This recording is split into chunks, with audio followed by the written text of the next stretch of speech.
Hello everyone, welcome back to my channel success education point with Sapna. इस video में आज हम देखेंगे हिंदी क्लास 11 का चैप्टर नंबर 7 है रजनी। रजनी पाठ के आज हम प्रश्नोत्तर देखेंगे। इस चैप्टर के जो राइटर है, लेखक, उनका नाम है मनु भंडारी। तो चलिए शुरू करते हैं इस वीडियो को। चैनल पे अगर आप नए हैं तो चैनल को सब्सक्राइब करके बेल आइकन को प्रेस कर लेना, जिससे नेक्स्ट वीडियो की नोटिफिकेशन आप तक तुरंत पहुंच जाएगी। साथ ही साथ वीडियो को लाइक और शेयर भी कर देना। फर्स्ट क्वेश्चन है, रजनी ने अमित के मुद्दे को गंभीरता से लिया क्योंकि इसमें 4 ऑप्शन दिए गए, एक ऑप्शन पे आपको टिक करना है। वह अमित से बहुत स्नेह करती थी। अमित उसके मित्र लीला का बेटा था। वह अन्याय के विरुद्ध आवाज़ उठाने की सामर्थ्य रखती थी। और लास्ट ऑप्शन है, उसे अखबार की सुर्खियों में आने का शौक था। तो इसका सही उत्तर होगा ग। वह अन्याय के विरुद्ध आवाज़ उठाने की सामर्थ्य रखती थी। कौन? रजनी। सेकंड क्वेश्चन, जब किसी का बच्चा कमज़ोर होता है तभी उसके माँ बाप ट्यूशन लगवाते हैं। अगर लगे कि कोई टीचर लूट रहा है तो उस टीचर से न ले ट्यूशन, किसी और के पास चले जाएं। यह कोई मजबूरी तो है नहीं। प्रसंग का उल्लेख करते हुए बताएं कि यह संवाद आपको किस सीमा तक सही या गलत लगता है। तर्क दीजिए। इसका उत्तर है, रजनी ज़बरदस्ती ट्यूशन पढ़ाने की समस्या को लेकर पहले हेडमास्टर के पास जाती है। वह इससे छात्र और अध्यापक का निजी मामला कहकर टाल देते हैं। कौन? हेडमास्टर।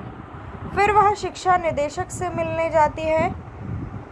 वह भी यही तर्क देते हैं कि ट्यूशन करने में कोई मजबूरी तो है नहीं। यदि छात्र को लगता है कि अध्यापक उसे लूट रहा है तो वह अन्य अध्यापक से ट्यूशन ले, किसी अन्य अध्यापक के पास चला जाए। यह कोई मजबूरी तो है नहीं। मेरी दृष्टि में शिक्षा निदेशक का यह संवाद सही नहीं है। उन्होंने समस्या की गहराई में जाए बिना ही अपनी बात कह दी। इससे ऐसा लगता है कि वह समस्या को हल करने के बजाय बला टालने में ही क्या रख रहे हैं? रुचि रखते हैं। तीसरा प्रश्न, तो एक और आंदोलन का मसला मिला गया। फुसफुसाकर कही गई यह बात किसने किस प्रसंग में कही? और दूसरा प्रश्न है, इससे कहने वाले की किस मानसिकता का पता चलता है? तो इसमें किसने किस प्रसंग में कही, पहले हम ये देखते हैं। यह बात रजनी के पति ने पेरेंट्स मीटिंग के समय रजनी का भाषण सुनते समय कहीं, जब टीचर्स की ओर से एक प्रतिनिधि ने आकर बताया कि कहीं प्राइवेट स्कूलों में तो इतनी कम तनख्वाह मिलती है कि ट्यूशन न करे तो उनका गुजारा ही न हो। कहीं प्राइवेट जो स्कूल होते हैं उनमें सैलरी जो है इतनी कम होती है कि अगर वो ट्यूशन ना पढ़ाए बच्चों को तो उनका क्या नहीं होगा? गुजारा नहीं होगा। कई जगह ऐसा भी है कि कम वेतन देकर ज़्यादा पर हस्ताक्षर करवाए जाते हैं। यह सुनकर रजनी ने उनसे कहा कि वे संगठित होकर आंदोलन करें। संगठित होकर का मतलब है इकट्ठे होकर, और इस अन्याय का क्या करें? पर्दाफाश करें। अब दूसरा प्रश्न है, इससे कहने वाले की किस मानसिकता का पता चलता है? तो इसका उत्तर है, इससे रजनी के पति की मानसिकता का पता चलता है कि वह हर बात पर आंदोलन करने से बचना चाहता है। साथ ही वह अपने काम से काम रखकर दूसरों के कामों के लिए व्यर्थ परेशान नहीं होना चाहता है।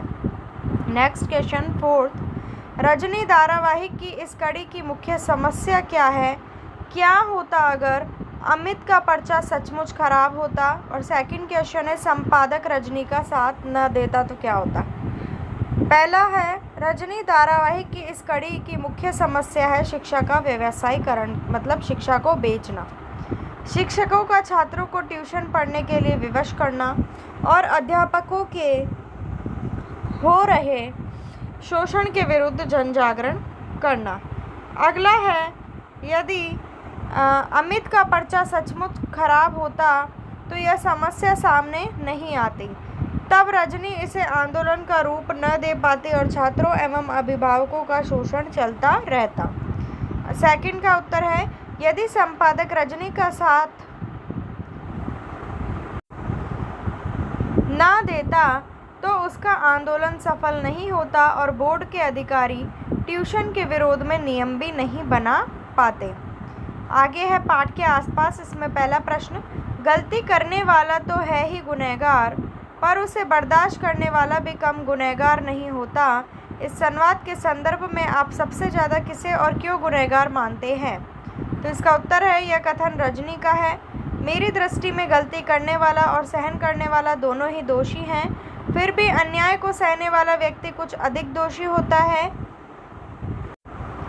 क्योंकि जब वह अन्यायी व्यक्ति का विरोध करने की शक्ति नहीं जुटा पाता है, तभी तो अन्याय करने वाले का क्या बढ़ता है, साहस अधिक बढ़ जाता है। अगला प्रश्न है, स्त्री के चरित्र की बनी बनाई धारणा से रजनी का चेहरा किन मायनों में अलग है? तो इसका उत्तर है स्त्री के चरित्र की बनी बनाई धारणा है कि वह अपने कोमल, भावुक, सहनशील और अपने आप को अबला मानने के कारण स्वयं को संघर्षों से दूर रखकर अनावश्यक विवादों से दूर रखना ही उचित समझती है। परंतु इस धारावाहिक एकांकी की नायिका जो रजनी है, वो स्त्री की बनी बनाई धारणा से दूर संघर्षशील है। वो संघर्ष करती है, किसी भी परिस्थिति में जुझारू है, शक्ति है, उसमें शक्ति संपन्न नारी है और अत्याचार को वो सहन नहीं करती है। तीसरा प्रश्न है, पाठ के अंत में मीटिंग के स्थान का विवरण कोष्ठक में दिया गया है। यदि इसी दृश्य को फिल्माया जाए तो आप कौन कौन से निर्देश देंगे? तो इसका उत्तर है मीटिंग के स्थान पर इस दृश्य को फिल्माने के लिए आने वाले लोगों को पंक्तिबद्ध बिना किसी शोर शराबे के आने के संबंध में क्या देंगे, निर्देश देंगे। व्यवस्था के लिए पुलिस कर्मियों को यथास्थान खड़े रहने पर व्यवस्था बनाए रखने का निर्देश देंगे। फोर्थ क्वेश्चन, इस पटकथा में दृश्य संख्या का उल्लेख नहीं है, मगर गिनती करें तो 7 दृश्य हैं। आप किस आधार पर इन दृश्यों को अलग करेंगे? हम इन दृश्यों को स्थान और वार्तालाप के आधार पर अलग करेंगे।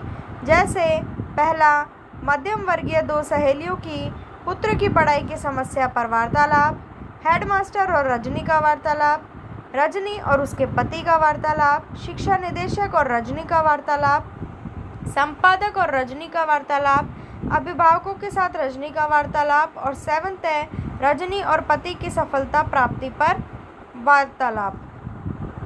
नेक्स्ट है भाषा की बात। इसमें पहला प्रश्न है, निम्नलिखित वाक्यों के रेखांकित अंश में जो अर्थ निहित है उन्हें स्पष्ट करते हुए लिखिए। पहला है, वरना तुम तो मुझे काट ही देती। यहाँ काट ही देती का क्या मतलब है वो बताना है और स्पष्टीकरण करना है। अमित जब तक तुम्हारे भोग नहीं लगा लेता, यहाँ पर भोग नहीं लगा का मतलब बताना है हमें। और थोड़े ही भोग नहीं लगा लेता, हम लोग थोड़े ही खा सकते हैं। थोड़ी ही का यहाँ क्या मतलब है वो बताना है। बस बस मैं समझ गया। उत्तर है, काट ही देती का मतलब है छोड़ देना या भूल जाना। इसका स्पष्टीकरण है, बाजार का तो मैं बहाना करके चली गई, वरना तो मुझे मिठाई खिलाने की बात भूल ही जाती।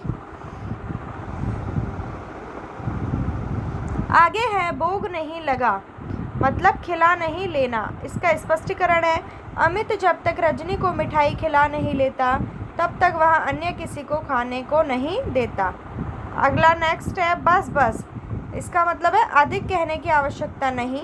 संपादक ने कहा कि मुझे और अधिक कहने की आवश्यकता नहीं है, मैं सारी बात समझ गया हूँ। तो ये थे चैप्टर 7 के क्वेश्चन आंसर। आई होप आपको वीडियो अच्छी लगी होगी। वीडियो को लाइक, शेयर और चैनल को सब्सक्राइब जरूर कर लेना। साथ ही में बेल आइकन को प्रेस करना। मिलती हूँ मैं आपसे नेक्स्ट वीडियो में। Thank you for watching my video.